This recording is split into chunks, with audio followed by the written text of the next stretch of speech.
Olá, irmãos, graça e paz. Hoje nós vamos à aula da nossa escola dominical. Nós vamos falar sobre o tema Como escolher uma boa igreja. E nós vamos ler o texto de Atos, capítulo 2, verso 42 ao 47, é o nosso texto base da lição de hoje. Diz assim a palavra do Senhor: E perseveravam na doutrina dos apóstolos e na comunhão, no partir do pão e nas orações. Em cada alma havia temor, e muitos prodígios e sinais eram feitos por intermédio dos apóstolos. Todos os que creram estavam juntos e tinham tudo em comum. Vendiam as suas propriedades e bens, distribuindo o produto entre todos, à medida que alguém tinha necessidade. Diariamente perseveravam unânimes no templo, partiam pão de casa em casa e tomavam as suas refeições com alegria e singeleza de coração, louvando a Deus e contando com a simpatia de todo o povo. Enquanto isso, acrescentava-lhes o Senhor dia a dia os que iam sendo salvos. Oremos. Bendito Deus e Pai, nós queremos agradecer ao Senhor pela Tua palavra, por podermos estudá-la. Nos orienta agora, Deus, nesse momento em que estudaremos e veremos como escolher uma boa igreja para congregar, ó Deus. Dá-nos sabedoria e discernimento. Assim nós oramos em nome de Jesus. Amém. Meus irmãos, segundo dados do ano passado, nós temos cerca de 14 mil igrejas evangélicas no nosso país. Para abrir uma igreja no nosso país não é muito difícil, é até simples, basta seguir os trâmites legais, CNPJ, inscrição municipal, ter uma diretoria, fazer registro em cartório, todas essas coisas. Porém, nós sabemos que muitas dessas 14 mil igrejas elas nem fazem esse processo simples, que dura geralmente 2 meses, mas eles simplesmente abrem uma porta, colocam uma placa ali, e então passa a se chamar igreja evangélica. Então, diante dessa facilidade e diante de todas essas questões, há uma quantidade enorme de igrejas denominadas evangélicas em nosso país. E aí, diante disso, a pergunta é como identificar, quais os parâmetros bíblicos nós podemos perceber em uma igreja para definir se ela é uma igreja bíblica de fato, se ela é uma igreja verdadeira, se ela é uma igreja boa para se congregar ou não. Claro que para nós presbiterianos é fácil, simples, né? Porque nós já estamos, pela graça de Deus, em uma boa igreja, uma igreja bíblica, uma igreja verdadeira e tal. Porém, nós precisamos, né, saber identificar esses parâmetros bíblicos de uma igreja verdadeira e uma igreja que não é, e aqueles que estão procurando uma igreja, aqueles que identificaram que a sua igreja não é uma igreja bíblica, está procurando uma igreja, ele precisa ter estes parâmetros bíblicos para escolher uma boa igreja para se congregar.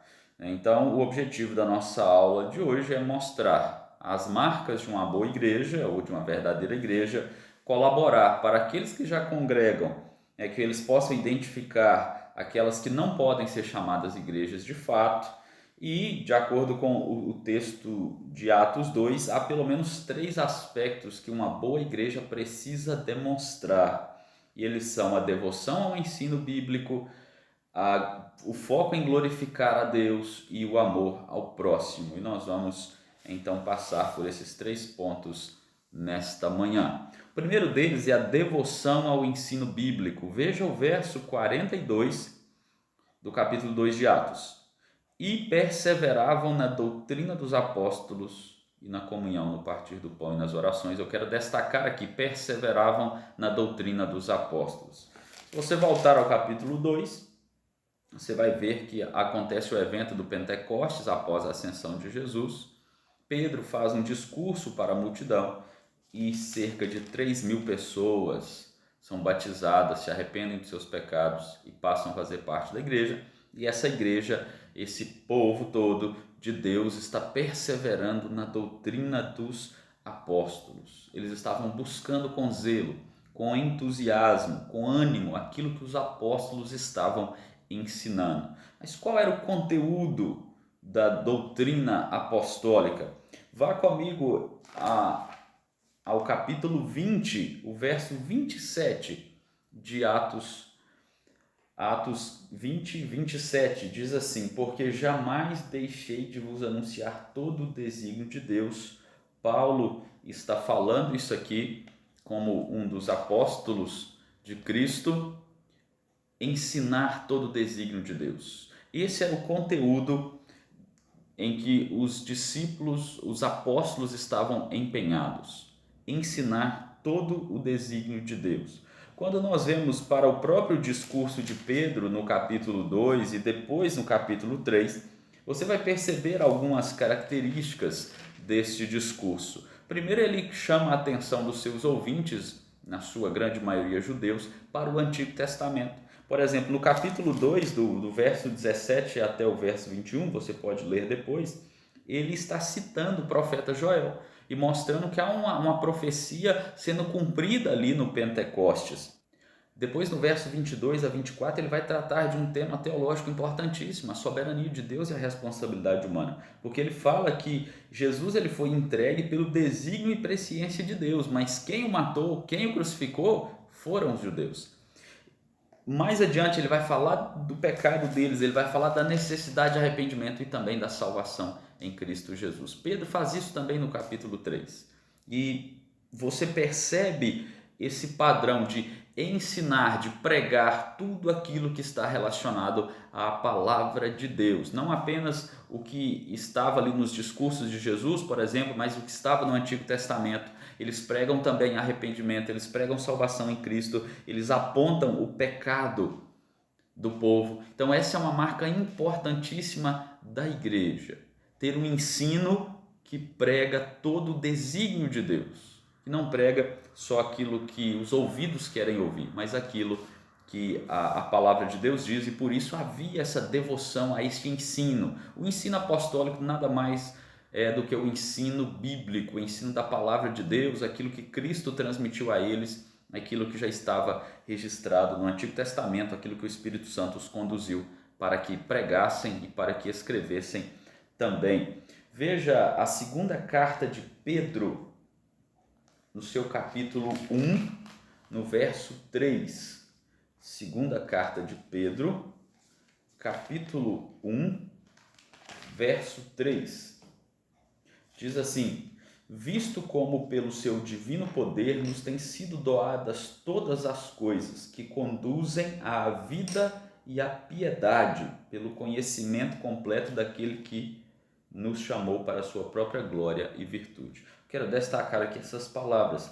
Visto como pelo seu divino poder nos têm sido doadas todas as coisas que conduzem à vida e à piedade. A palavra de Deus é o próprio Deus que nos dá todas as coisas, como diz Pedro, que conduzem à vida e à piedade. Não é simplesmente a tradição da igreja, embora ela seja importante. Não é o que pregadores famosos dizem.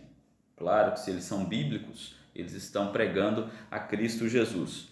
Mas o foco aqui é a palavra de Deus. É o ensino que provém da palavra do Senhor. Então, isso é fundamental. E aí, se você quer saber se uma igreja ela é boa de fato, ela ensina a palavra de Deus. Ela fala todo o conselho de Deus, todo o desígnio de Deus. E ela ensina aquilo que conduz à vida e à piedade, que é o ensino bíblico. Isso é suficiente. A igreja primitiva tinha essa característica e a pregação dos apóstolos ela era expositiva, ela era cristocêntrica, aplicativa, autoritativa e tinha propósito. Não era entretenimento, não era uma terapia de grupo para como lidar com a perseguição, não era passatempo, não tinha nada disso. Era ensino bíblico, era ensino doutrinário, que havia comprometimento com a palavra de Deus. E os irmãos respondiam, perseverando nessa doutrina, perseverando neste ensinamento. Havia devoção ao ensino bíblico, não aos apóstolos ou a qualquer outro, mas à palavra. Em algumas ocasiões tentaram adorar aos apóstolos e eles imediatamente rejeitaram essa ideia. Disseram: adora somente a Deus, adora somente ao Senhor, devote-se somente ao ensino dele. Então, toda a igreja, meus irmãos, que ela está alicerçada nesse fundamento, no ensino bíblico, ela é uma igreja boa para se congregar, e aqueles que ali congregam certamente terão alegria, terão devoção em aprender, porque está sendo ensinado ali é a palavra de Deus. Vamos ver mais um texto, Efésios capítulo 2, verso 20. Olha só o que está escrito aí. Edificado sobre o fundamento dos apóstolos e profetas, sendo ele mesmo, Cristo Jesus, a pedra angular. Qual é o fundamento dos apóstolos e dos profetas? Cristo Jesus, a pedra angular. O fundamento dos apóstolos e dos profetas do Antigo Testamento não eram eles, não era Abraão, nem Moisés, nem Davi, nem Jacó. Era Cristo. Era Cristo Jesus. Ele é o centro de tudo, ele é a pedra angular, ele é o principal. Hoje em dia nós não temos mais profetas, nem sacerdotes no sentido bíblico. Então, se alguma igreja tem um apóstolo ou um profeta, pode saber que boa igreja já não é, porque o fundamento dos verdadeiros apóstolos já está assentado. E é Cristo Jesus e não precisa de outro. Você vai escutar os apóstolos atuais, os profetas atuais, colocando o fundamento sobre eles mesmos. Então, isso é muito grave, porque está usurpando o lugar de Cristo. Então, a igreja boa, ela está comprometida com o ensino destes apóstolos, porque o que eles têm de fundamento é Jesus Cristo. E, infelizmente, nós sabemos que das mais de 14 mil, ou cerca de 14 mil igrejas no nosso país, muitas não têm a Bíblia como autoridade em tudo. Sempre tem uma mistura de antropocentrismo, de idolatria da liderança, de filosofias, de ciências humanas e sociais, de marxismo e tantas outras coisas que são misturas no meio ali da igreja, do ensino. E isso não é bíblico, isso não é correto, e isso certamente não agrada ao Senhor. Corra dessas igrejas, fuja dessas igrejas, busque aquelas que têm um verdadeiro compromisso com ensinar a palavra de Deus, e há ali uma devoção, um entusiasmo, um zelo por buscar a conhecer ao Senhor e a sua palavra. Isso é suficiente e fundamental para uma igreja ser uma igreja verdadeira. Em segundo lugar, irmãos, é necessário que se tenha foco em Deus. E aí eu quero voltar lá em Atos capítulo 2, no verso 43, uma palavra importante aí. Em cada alma havia temor, e muitos prodígios e sinais eram feitos por intermédio dos apóstolos. Em cada alma havia temor. Essa é uma palavra importante. O temor aqui é em relação a Deus, é claro, não um medo irrefletido, mas a ideia de que se está diante do Deus Todo-Poderoso, o Senhor do Universo.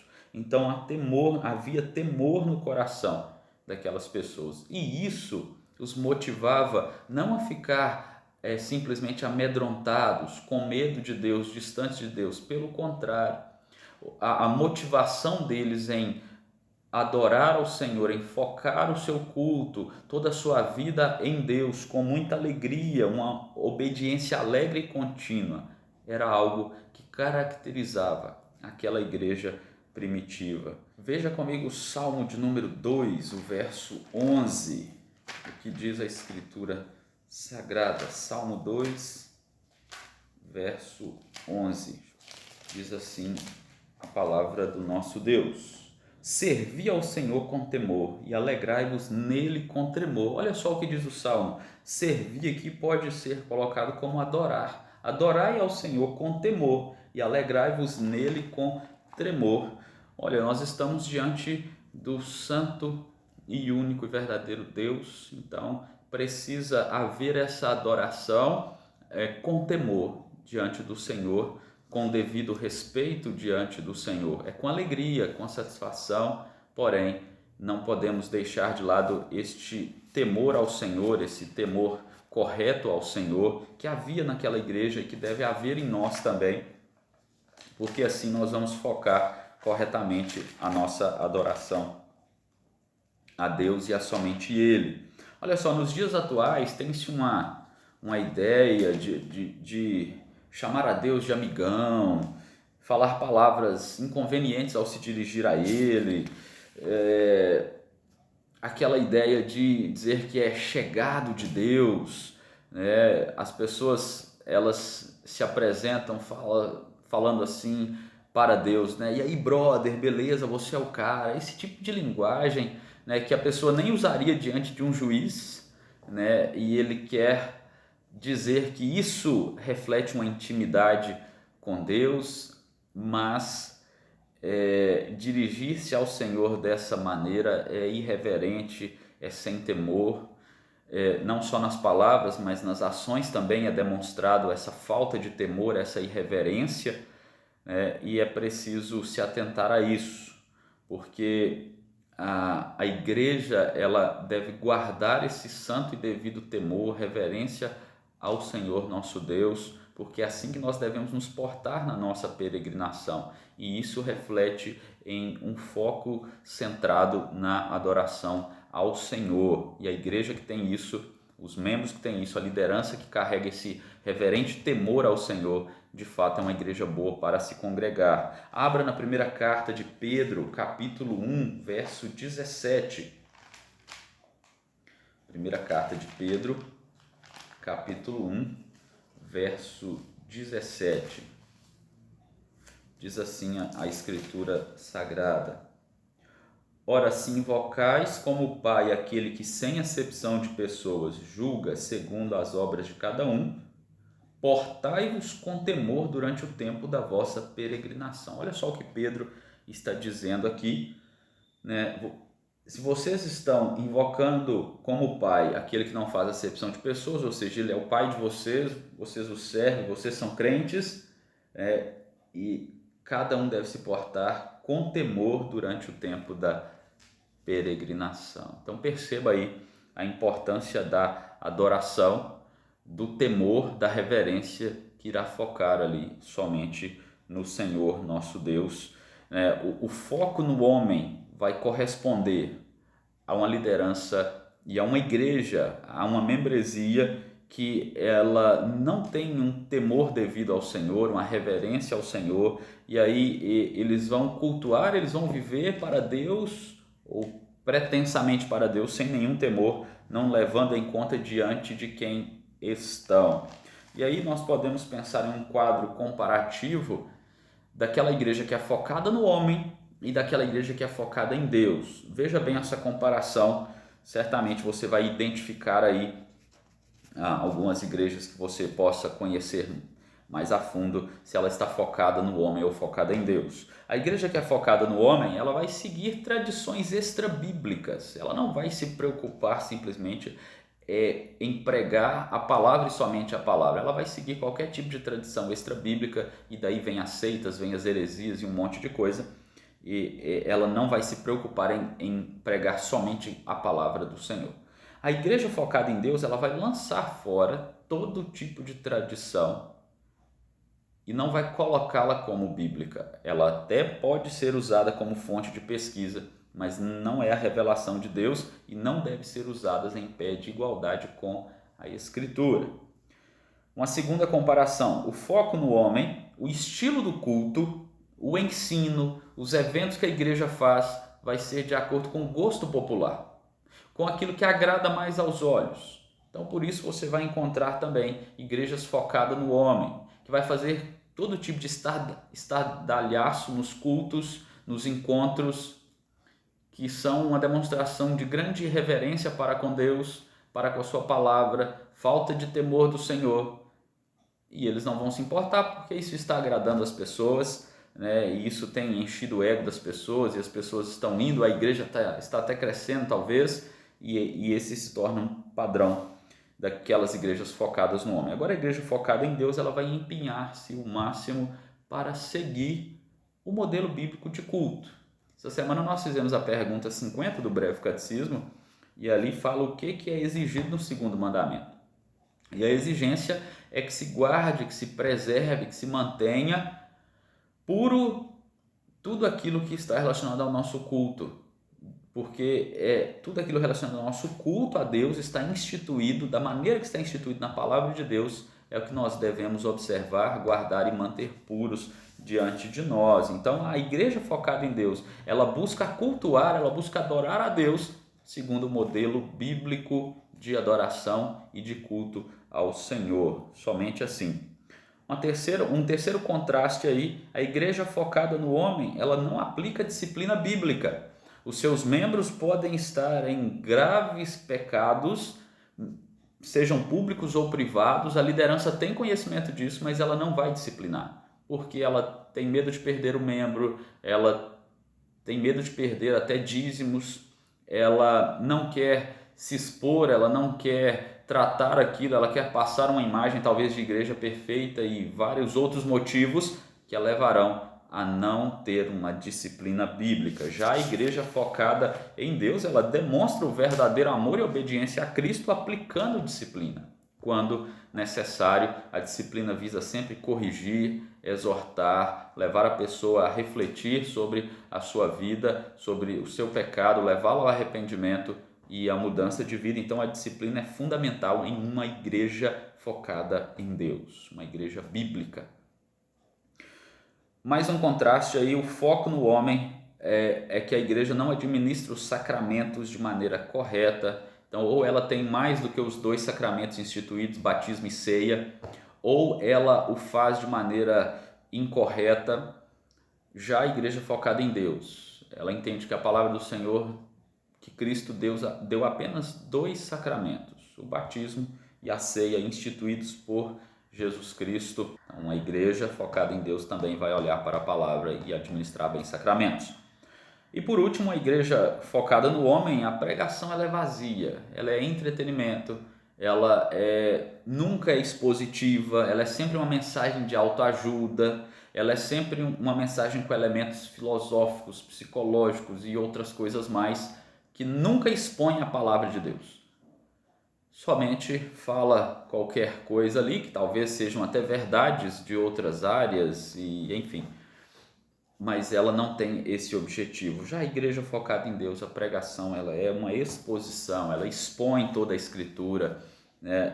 O intento é sempre esse, é uma mensagem adequada de acordo com o que o texto diz. Se o texto fala de consolo, é repreensão, exortação, graça, elementos bíblicos, doutrinários, contextual, com aplicação para a vida. Não é massagear de egos, não é falar o que o texto não diz, é falar todo o conselho de Deus, exposto ali na pregação. Então esses são alguns elementos que nos ajudam a pensar acerca de uma igreja que está focada em Deus e uma igreja que não está focada no Senhor. O santo temor levará uma boa igreja a promover um espaço adequado de solene culto, de aprendizado, para que seus membros cresçam na graça e no conhecimento do nosso Senhor Jesus Cristo. Esse certamente é um diferencial de uma boa igreja para se congregar. E o terceiro aspecto aqui que nós podemos encontrar em Atos capítulo 2, verso 42 a 47, é a questão do amor ao próximo. Veja comigo o verso 44 e 45. Todos os que creram estavam juntos, tinham tudo em comum, vendiam suas propriedades e bens, distribuindo o produto entre todos à medida que alguém tinha necessidade. Eles se preocupavam com o ensino, com temer ao Senhor, com andar juntos, ter uma comunhão, mas também com as necessidades dos outros. Eles cumpriam o que o mandamento, ou o que resume todos os mandamentos, aliás: amarás ao Senhor teu Deus e ao próximo como a ti mesmo. Havia um contexto ali de pobreza, houve um contexto mais adiante de fome. Aqueles que se tornavam cristãos e não adoravam ao imperador, muitas vezes não podiam vender suas mercadorias, não podiam comprar, então também passavam necessidades. Havia perseguição dos judeus também aos cristãos. Então todos esses elementos compuseram ali um quadro de necessidades até básicas para aqueles que se tornavam cristãos, e em alguns casos até aqueles que não eram cristãos foram beneficiados em momentos de extrema fome quando chegou ali a escassez naquele momento. Então havia sempre a necessidade de ajudar e havia sempre a preocupação em socorrer aos necessitados.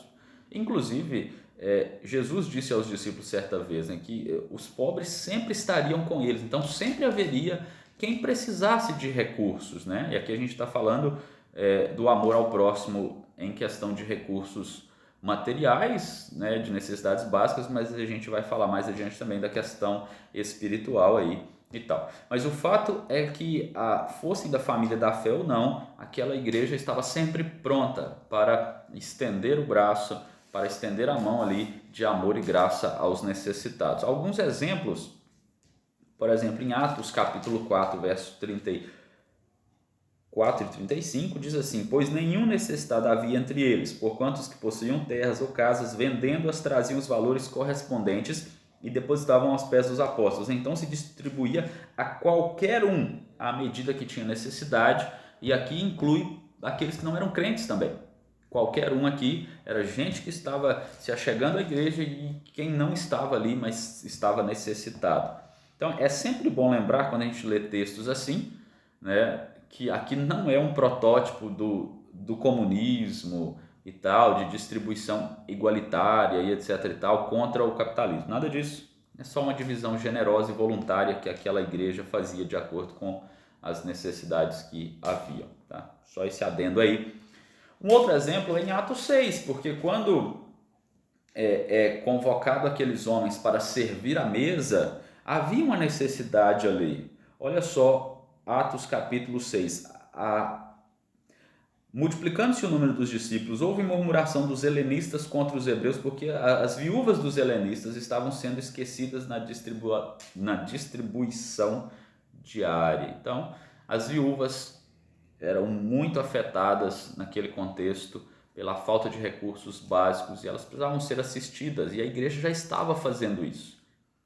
Mas ali veja que houve uma disputa porque as viúvas dos helenistas, elas estavam sendo esquecidas na distribuição diária de alimentos. Então ali compõe-se um primeiro grupo ali que vai ser o início ali de uma espécie de junta diaconal, um princípio dela ali para que atuasse distribuindo ali os alimentos para aquelas viúvas.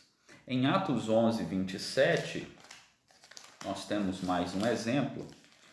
Atos 11, 27 diz assim: naqueles dias desceram alguns profetas de Jerusalém para Antioquia, um deles chamado Ágabo, dava a entender pelo Espírito que estava para vir grande fome por todo o mundo, qual sobreveio nos dias de Cláudio. O que os discípulos fizeram imediatamente?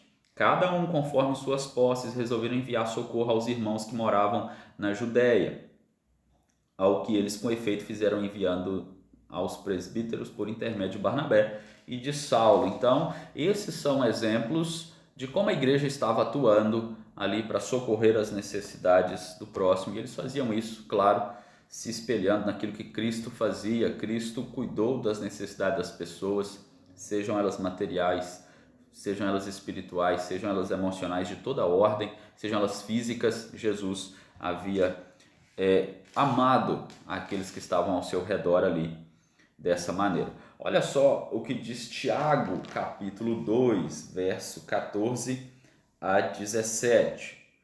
Meus irmãos, qual é o proveito se alguém disser que tem fé, mas não tiver obras?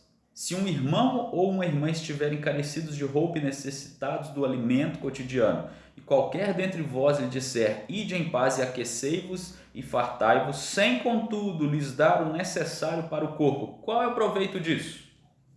Então veja aí que a Escritura Sagrada sempre aponta para essas questões de cuidar do próximo, de olhar para a necessidade dele e para prover ali recursos que o ajudem.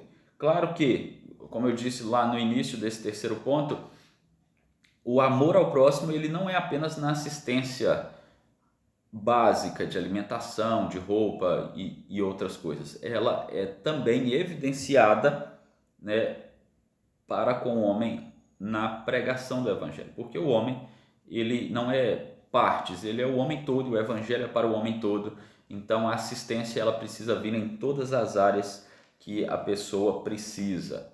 E essa igreja de Atos 2, ela não apenas socorria os necessitados em suas necessidades alimentares, de vestimenta e etc. A igreja, como nós sabemos, ela pregava fielmente o evangelho. Então ali as pessoas eram assistidas em todas as áreas. Então a igreja que ela ama o próximo, ela vai contribuir para suprimir necessidades dos seus membros e daqueles que estão ao redor, necessidades de alimento, de vestimenta e outros, mas também ela vai pregar o evangelho, que é o poder de Deus para a salvação de todo aquele que crê. Então precisa haver esse equilíbrio.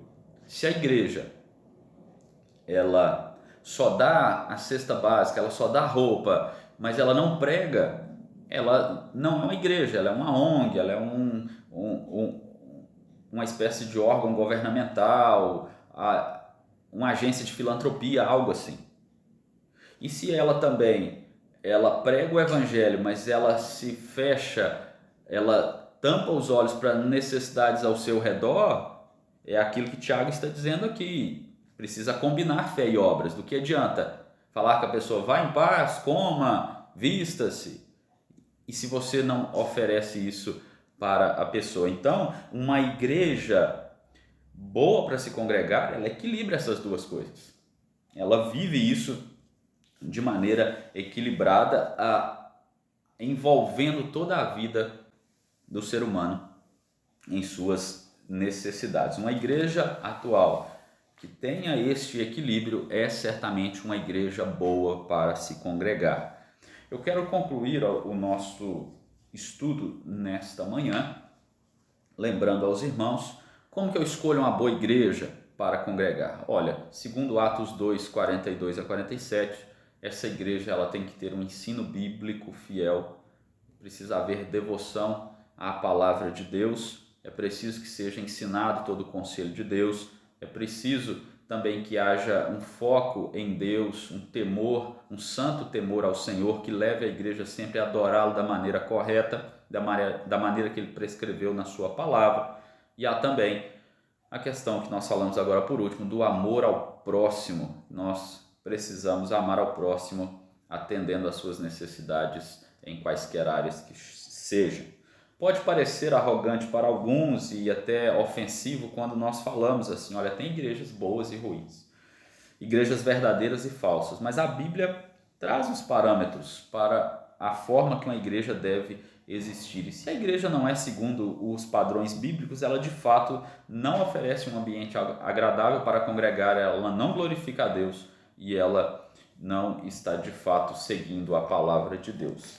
Abra lá na primeira carta de João, capítulo 4, verso 1 a 6.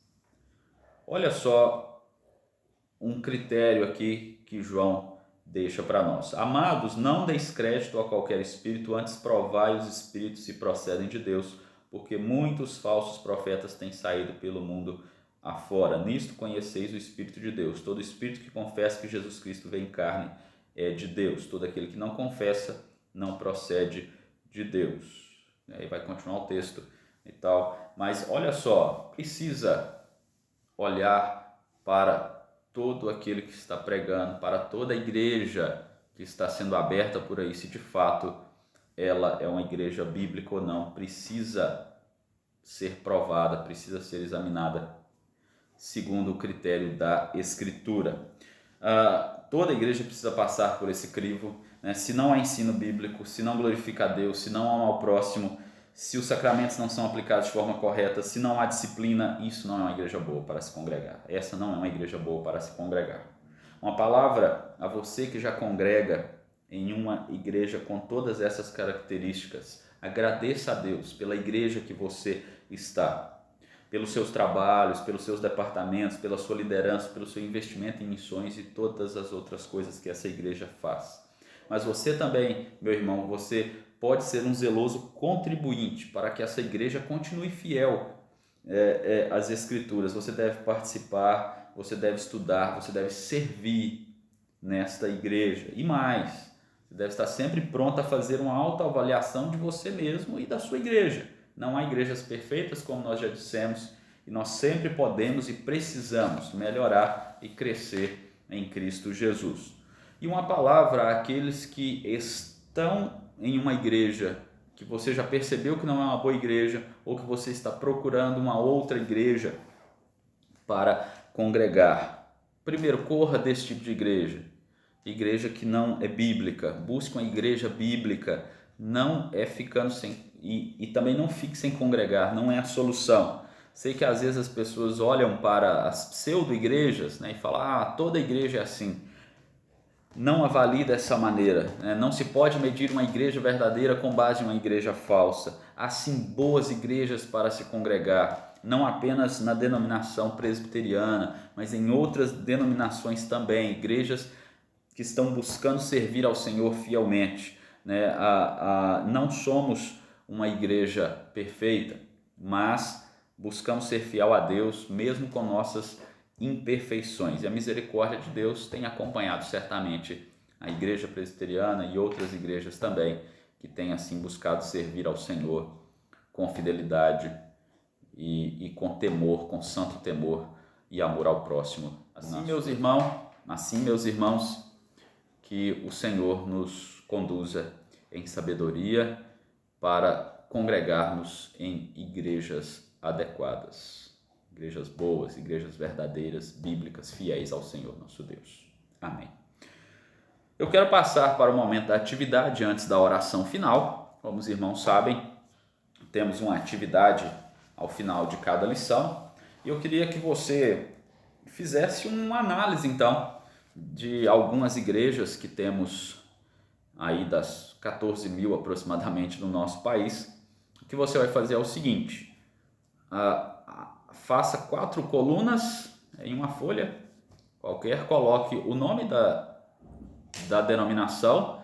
Eu sugiro que você pegue a igreja presbiteriana, uma dessas igrejas que aparecem na televisão e uma ou duas igrejas que você tenha condição de fazer uma avaliação. E aí você vai, a cada uma das perguntas, eu fiz 10 perguntas aqui, estarão na descrição desse vídeo.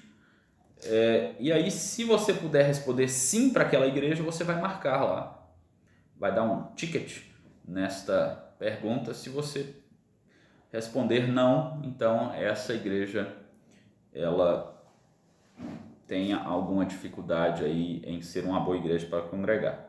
Veja aí as perguntas. A primeira delas: essa igreja prega fielmente as Escrituras? Se sim, dá um ok. Os pastores, eles estudam, eles expõem o texto bíblico, eles se preocupam com o ensino bíblico adequado para todas as idades? Terceiro, o foco do culto e reuniões é glorificar a Deus, é exaltá-lo, é adorá-lo, cultuá-lo da maneira que ele estipulou na palavra? Pense nisso. Quarto, a igreja demonstra claramente onde aplicou os dízimos e ofertas? Quinto, a preocupação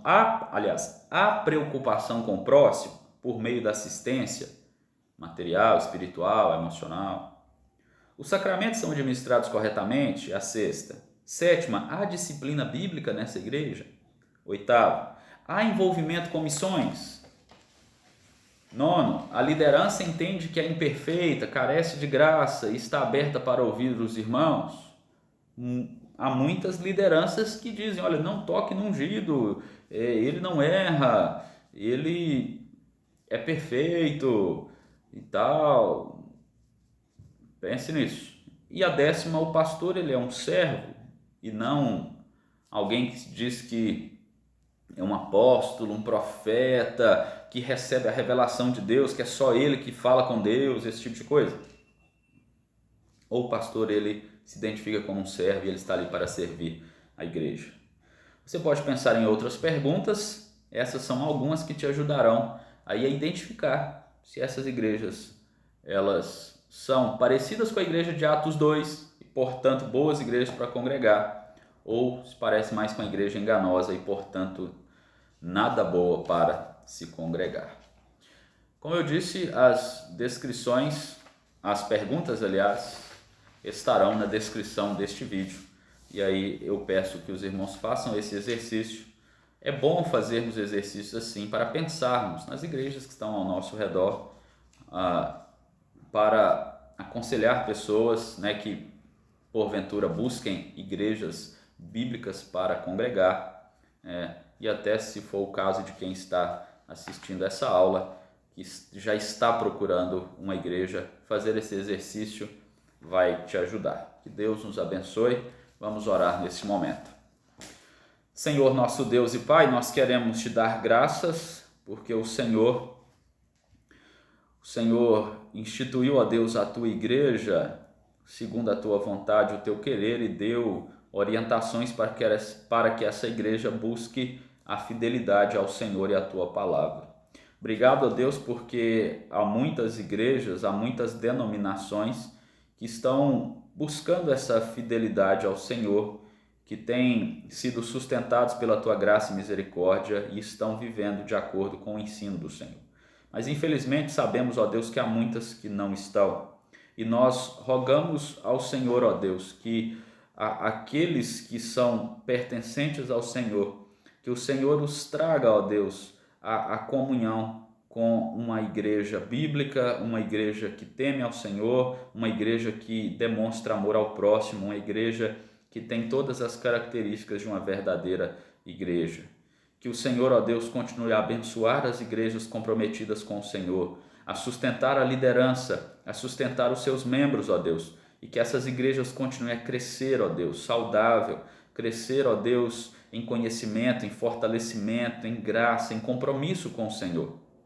E que o Senhor, ó Deus, venha a conduzir ao teu povo, ó Deus, sempre por caminhos, ó Deus, que pertencem ao Senhor, caminhos da verdade, caminhos, ó Deus, da veracidade bíblica, não caminhos enganosos que muitos falsos profetas dos dias atuais estão ensinando por aí afora. Assim nós oramos, ó Deus, pedindo ao Senhor que abra os olhos das pessoas para que reconheçam igrejas que são bíblicas e igrejas que não são. Assim, ó Deus, continue a sustentar a tua igreja, sustentar o teu povo, conduzir-nos, ó Deus, com sabedoria, com mansidão, com humildade, com graça diante do Senhor. Em nome de Jesus é que nós oramos agradecidos. Amém. Meus irmãos, que Deus abençoe, tenhamos todos um bom domingo, uma boa semana na presença do nosso Deus. Amém.